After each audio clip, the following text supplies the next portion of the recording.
인간의 즐거움도 결코 대가 없이 허용되지는 않는다. 인간의 생존은 궁핍과 권태를 양극으로 한다. 고통은 적극적으로 작용하는 반면 행복과 쾌락은 소극적으로 작용한다. 따라서 어떤 사람의 삶이 행복한지 불행한지는 그 자신이 누리는 기쁨과 즐거움이 얼마나 컸는지보다 고통이 얼마나 적었는지로 측정해야 한다.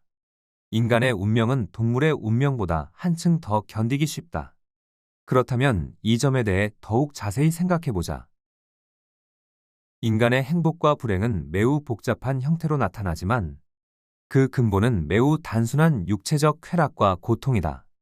즉, 행복과 불행은 건강, 맛 좋은 음식, 추위와 습기로부터의 보호 등을 누리거나 반대로 누리지 못하는 상태에 불과하다. 따라서 인간의 육체적 쾌락은 동물, 그 이상도 그 이하도 아니다. 동물과 다른 점이 있다면 고도로 발달된 신경계통이 쾌락이나 고통에 대한 감수성을 강화하고 있다는 정도다. 인간의 감성은 동물보다 훨씬 복잡하고 심하게 동요를 일으키지만 결과적으로 얻는 것은 앞에서 말한 건강과 의, 식, 주에 지나지 않는다. 인간은 과거와 미래의 일을 저버릴 수 없기 때문에 마음의 동요를 일으키기 쉽다. 또한 불안, 공포, 희망이라는 감정으로 인해 쾌락이나 고통을 더 심각하게 받아들인다. 반면 동물은 언제나 있는 그대로의 쾌락이나 고통만을 느낀다.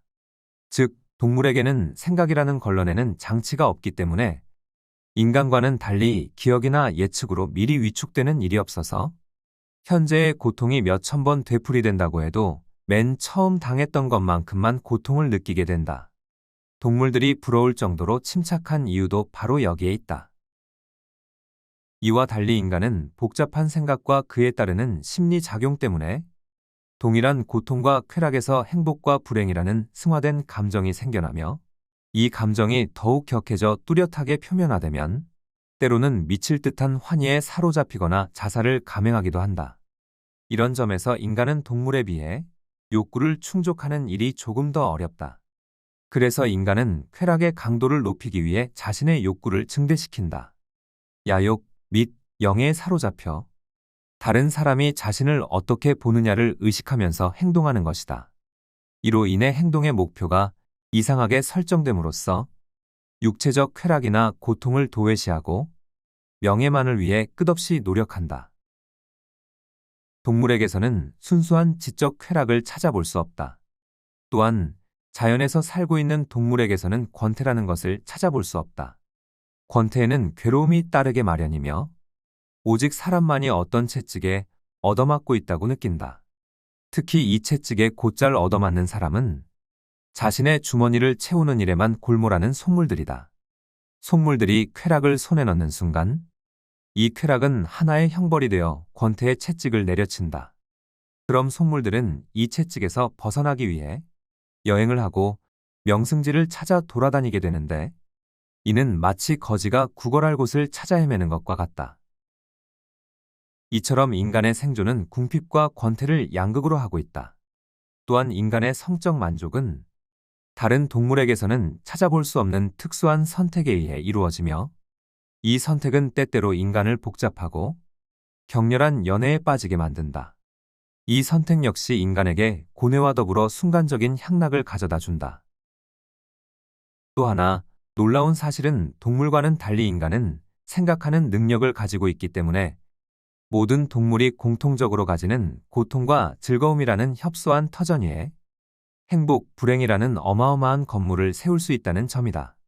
이로 인해 인간은 마음의 동요가 심하거나 마음의 타격을 입으면 그 흔적이 얼굴에 고스란히 나타난다.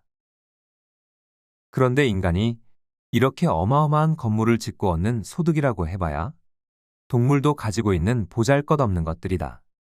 동물은 그것들을 손에 넣기 위해 인간과는 비교도 안 될 정도로 적은 정욕과 노력만을 지불한다. 죽음이 무엇인지를 알고 있는 인간에게는 쾌락보다 고통이 훨씬 더 큰 비중을 차지한다. 동물은 본능적으로 죽음을 피하려고 할 뿐, 죽음이 무엇인지 알지 못하는 데 반해 인간은 언제나 죽음을 내다보고 있다. 그리고 동물은 먹이 사슬에 의해 다른 동물의 먹이가 되는 경우가 많아서 자연사하는 경우가 드문 편이다. 하지만 인간은 자연사를 당연시하고 있다. 사실 인간이 자연사하는 일도 동물의 경우와 마찬가지로 매우 드문 편이다.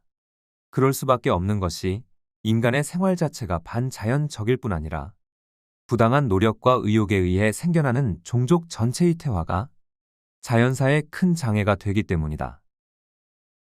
식물은 말할 것도 없고 동물은 인간보다 훨씬 더 단순한 삶에 만족하고 있으며 인간은 지적 수준이 낮을수록 삶에 만족한다. 생존에 있어서 동물은 인간에 비해 훨씬 더 적은 고통과 즐거움을 가진다. 그 이유는 동물은 근심 및 걱정에서 오는 괴로움을 모르고 희망을 갖고 있지 않으며 생각의 힘으로 즐거운 미래를 상상하지 않는 동시에 그 상상에 수반되는 축복의 환영에 사로잡히지 않기 때문이다. 동물의 의식은 오직 직관하고만 연관되어 있어서 현재 시점에만 사로잡혀 있다. 따라서 아무 생각 없이 현재를 마음 편하게 즐긴다는 측면에서 본다면 인간보다 동물이 훨씬 더 현명하다. 우리가 종종 동물들의 태평스러운 심리 상태를 보면서 상상이나 불안으로 심란해하고 쉽게 만족을 느끼지 못하는 자신을 부끄럽게 여기는 이유도 바로 여기에 있다. 앞에서 잠깐 언급한 바와 같이 희망과 기대에서 오는 인간의 즐거움도 결코 대가 없이 허용되지는 않는다. 즉, 인간은 희망이나 기대로 미리 어떤 즐거움을 맛보게 된다. 그만큼 나중에 결과적으로 찾아오는 즐거움은 감소되고 그에 따라 만족감도 훨씬 줄어든다. 하지만 동물의 경우는 그렇지 않다. 동물은 어떠한 쾌락도 미리 맛보는 일이 없기 때문에 인간처럼 쾌감이 감퇴되지 않는다. 즉, 있는 그대로의 즐거움을 느끼는 것이다. 이는 고통의 경우도 마찬가지다. 동물이 느끼는 고통은 있는 그대로의 것이지만 인간은 불안과 공포의 감정으로 고통을 미리 예상하기 때문에 그에 따르는 괴로움도 몇 배나 더 크게 마련이다. 우리가 동물과 인간을 비교하면서 일종의 즐거움을 느끼는 이유는 동물은 인간과 달리 오직 현재에만 몰두하기 때문이다. 그때그때의 시간을 아무 걱정 없이 보내는 동물에게서 우리는 배울 점이 참 많다. 하지만 인간과 달리 존재 자체에만 만족하는 동물의 이러한 특성은 늘 이기적이고 인정머리 없는 인간에게 도용되거나 못된 수단으로 악용되어 동물은 마치 알몸뚱이의 존재 이외에는 아무것도 아니라는 식의 대접을 받고 있다. 지구의 절반을 날아다니는 새를 작은 새장 속에 가두고 인간의 가장 충실한 벗인 개를 새 줄에 매어놓고 기르는 것이 바로 인간이다. 나는 줄에 묶인 개를 볼 때마다 측은한 마음이 드는 동시에 개 주인에게 큰 분노를 느낀다. 내가 지금까지도 기억하는 즐거운 기사 가운데 하나는 몇 년 전에 타임스에 실린 내용으로 큰 개를 줄에 묶어놓은 채 기르던 어느 한 귀족이 하루는 그 개를 어루만지려고 손을 내밀었다가 개에게 물려서 부상을 입었다는 기사다. 그 개는 아마도 당신은 나의 주인이 아니라 악마다. 나의 짧은 생을 생지옥으로 만든 것은 바로 당신이다. 라고 말하고 싶었을 것이다.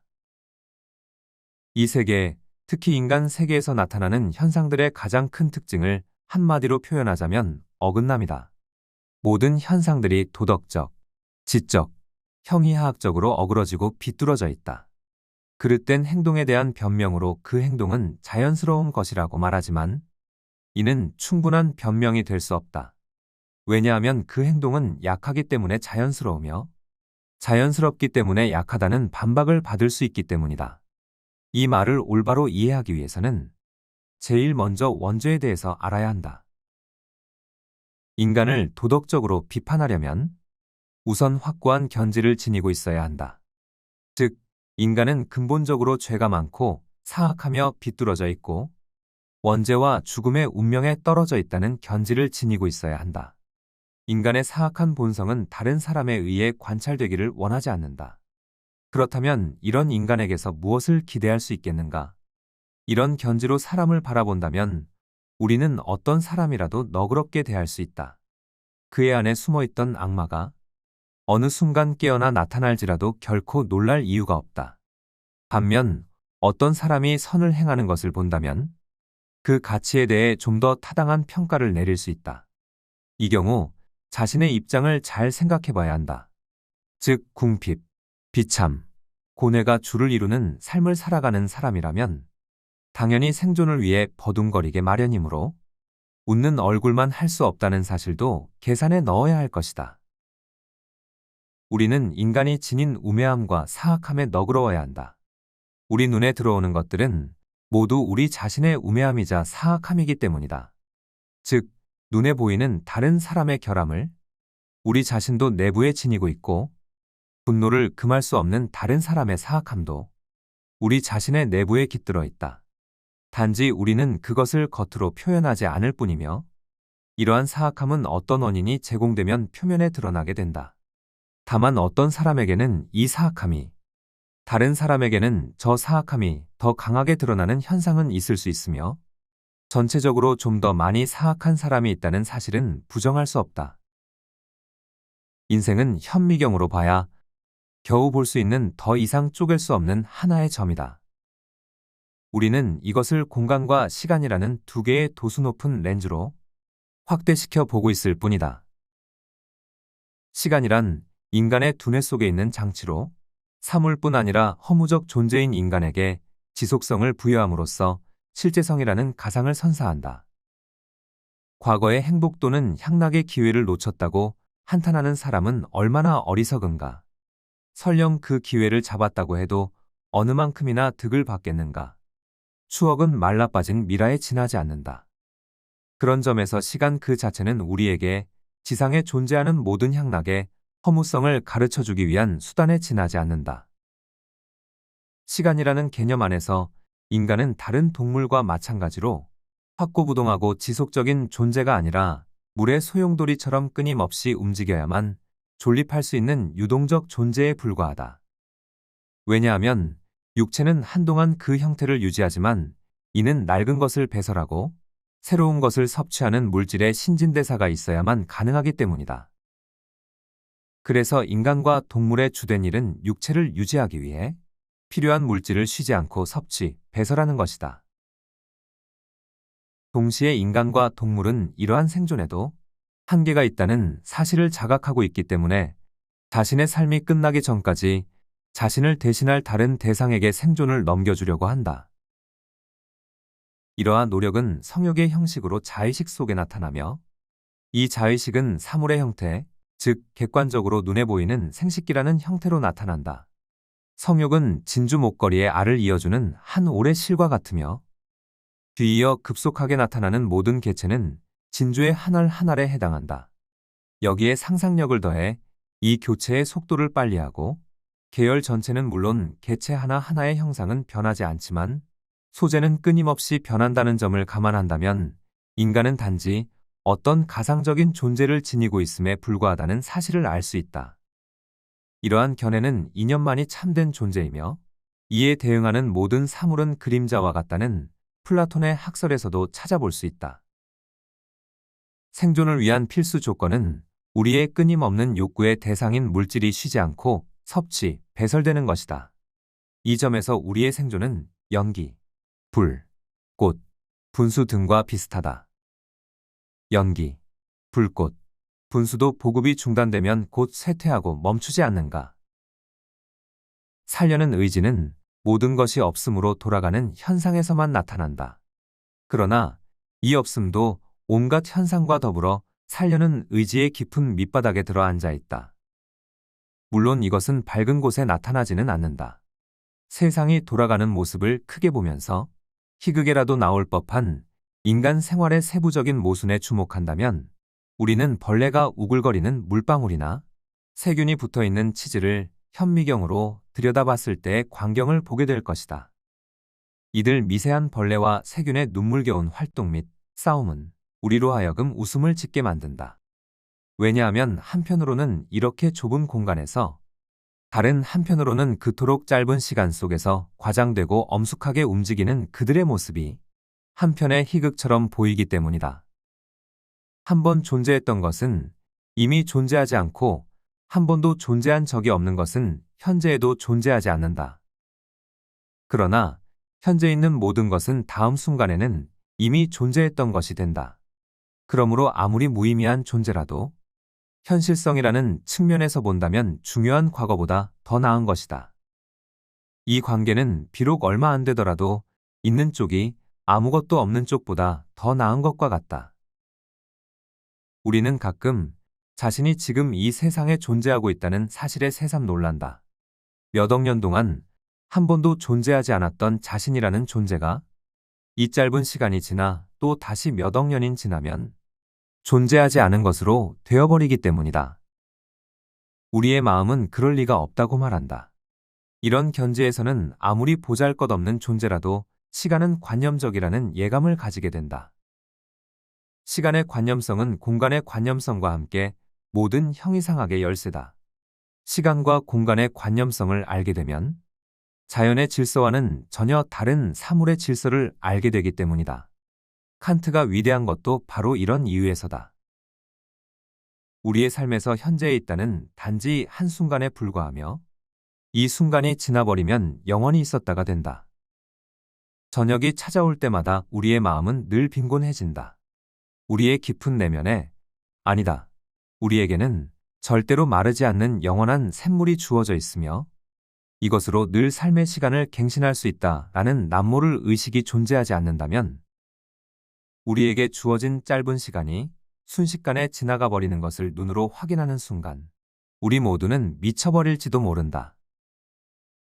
지금까지의 내용을 정리해보면 우리는 현재를 즐기는 것, 그리고 이것을 인생의 목적으로 설정하는 것이 최고의 지혜라는 결론을 얻게 된다.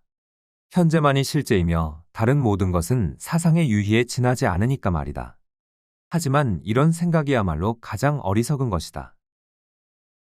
왜냐하면 이미 존재하지 않는 그러한 것, 마치 꿈처럼 흔적도 없이 사라져버리는 것은 절대로 노력할 값어치가 없기 때문이다. 정신적으로는 생산이 불가능한 데다 유난히 조잡스러운 것들이 숭상받는 현대는 제멋대로 조합되고 귀에 거슬리는 지금 이 시대라는 말로 불리고 있다. 마치 이 시대의 현재만이 가장 훌륭한 현재이고 다른 모든 현재는 이 시대의 현재를 낳기 위해서 존재했던 것만 같다. 만일 우리의 생존이 이 세계의 궁극적인 목적이라면 이 목적을 우리 인간이 설정했든 신이 설정했든 간에 목적 중에서도 가장 바보스러운 것이라고 말해도 좋다. 인간의 삶은 우선 생계라는 과업을 유지하면서 이어진다. 하지만 이 과업을 통해 얻은 것은 일종의 무거운 짐이 되어 돌아온다. 따라서 손에 넣은 것을 처분하고 처리한다는 제2의 과업이 출현한다.